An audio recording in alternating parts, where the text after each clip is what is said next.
Hello বন্ধুরা, তো আজ এই লক্ষ্মীনারায়ণ প্রতিমাটি নিয়ে যাচ্ছে পুরো সিমেন্টের ঠাকুর। তো সবাই মিলে ধরে ভ্যানের ওপরে তুলে দেওয়া হয়েছে।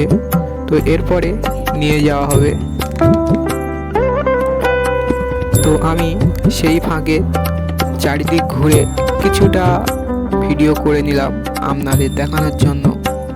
তো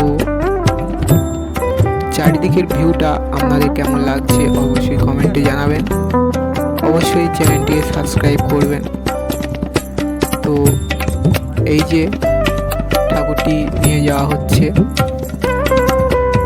তো সবাই মিলে ভ্যানটিকে ঠেলে রাস্তাতে তোলা হবে। তো এটা হচ্ছে আমাদের পেছন দিকটা। তো এই যে নিয়ে যাওয়া হচ্ছে। তো দেখা হচ্ছে আরেকটি নতুন ভিডিও নিয়ে। যাওয়ার আগে অবশ্যই চ্যানেলটিকে সাবস্ক্রাইব করবেন।